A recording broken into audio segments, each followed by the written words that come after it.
going to be talking about Fallout 4 today. Basically, this video is all about the first 10 hours that I have played in Fallout 4. I plan on making videos probably every 10 hours that I put into the game. That way I can talk about all the new things that I come across, all the things that, all the problems I have, all the good stuff. So I'll just go ahead and get right into this. Alright, so Fallout 4 has come out November 10th, 2015. Today is November 12th, 2015.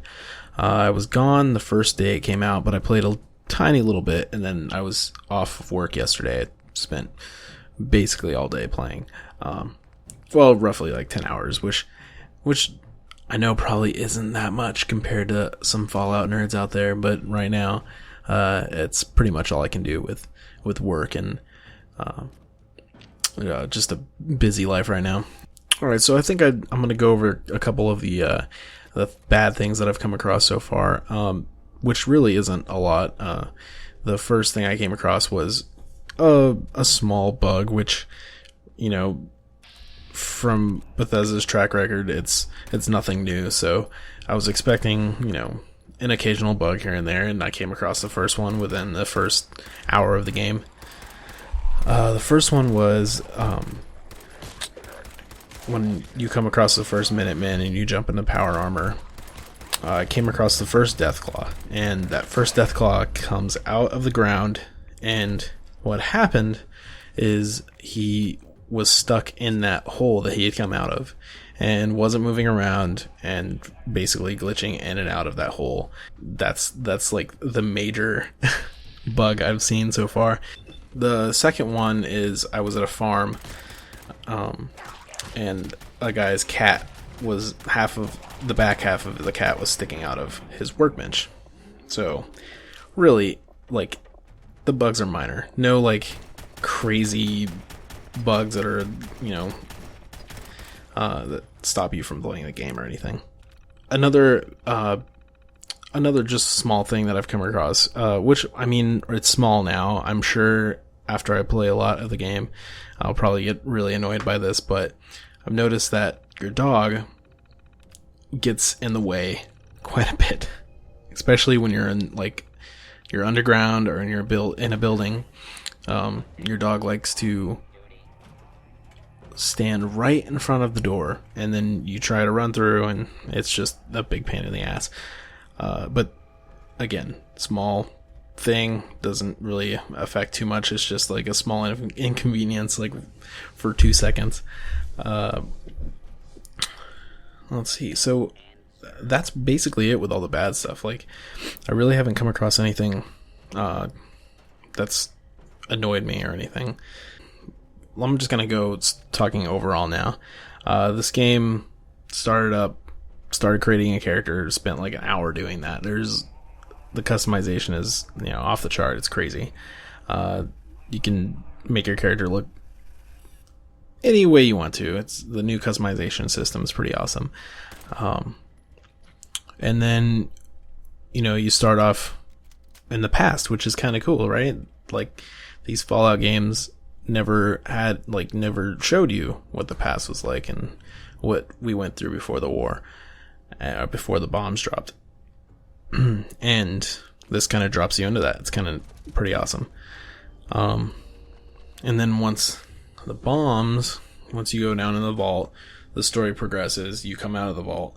I'm trying to not spoil anything, by the way. But you start on your journey with, in the wasteland, and it's beautiful. I know I've been seeing, like, people complain about the graphics.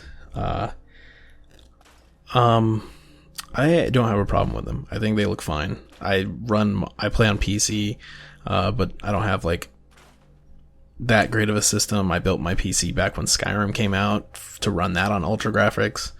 I've only really upgraded a couple parts, so I can really only run my game on medium to sort of high with a few tweaks here and there, but I think the game, I think it looks fine. I think the style of it is really cool with, the bright colors, but still, super dark and scary in some areas. I think it's a perfect balance for that. First, I want to talk about the customization of weapons. The customization of weapons is insane. Like, it's so much fun. Breaking apart guns and rebuilding guns and customizing a shotgun how you want to, you can either make it like a sawed-off shotgun or a long barrel shotgun. You can customize all the laser weapons. You can customize like some of the weapons like the special weapons that you wouldn't think you would be able to customize just because, like certain guns that aren't like from this planet that you can customize. You can also customize settlements. So what the game has added is these settlements that you come across, and what you can do is like build a base out of in that area, like a small little area. You build a base, add people to the base to take care of and run it.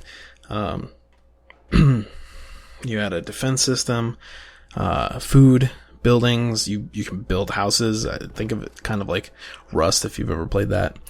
You can build it. It's sort of the same way. You build it, the foundation, walls, roof, ladders. You can build all of that. It's it's pretty awesome. So far, I haven't really gone too far with that. I've come across like 3 or 4 settlements, and one of them I'm sort of working on building up first before I get on to the other ones. But it's been pretty fun so far working on that. And you can destroy like houses and cars and scrap them for metal and wood, and like use those materials to build more things. I guess another thing I can talk about is the combat. The combat so far, I haven't had a problem with it. It's just like, the last Fallout 3. Nothing too new, except you can like sprint and melee, which I'm not too sure is in 3. I haven't played it in a couple years, but I don't think you were able to melee unless you had like a melee weapon. I think they added that, which is pretty cool to have. The sprinting is really nice too, and also you can add, like with the melee attacks, you can add like bayonets to the end of your gun and stab people, which is it's always fun. So the first 10 hours, basically with the story, I've started working on the main quest, and just like any Fallout or Elder Scrolls game, you start working on the main quest and you come across something that just veers you way off onto a different side quest. And so right now I have like 10 side quests going, and it's great. I haven't even touched the main quest, but I mean, kind of do, but I kind of don't. I can't decide if I want to continue on the main quest and like beat that and then do the side quests, or just keep going the way I do. One thing I also notice is the voice acting is pretty well done. It's a problem with the last Elder Scrolls game. You come across a Nord and it sounds just like the previous Nord you came across, and it was just like every town you went to, all you heard was, "Oh, look at my sweet roll. Oh, he wants a mead." It was just like Arnold Schwarzenegger in every city. This one did pretty well. The voice acting's great. Looking forward to the rest of the game, and I will make another video when I reach my 20-hour mark, and we'll discuss more about it. But for right now, that's basically what I have, and I'm enjoying this game. If you haven't checked it out, like, definitely go check it out. Get it. It's fun. It's so far already worth the the $60 I dropped on it. All right, so you guys take care and have a great rest of the week, and I'll talk to you guys soon. All right, bye bye.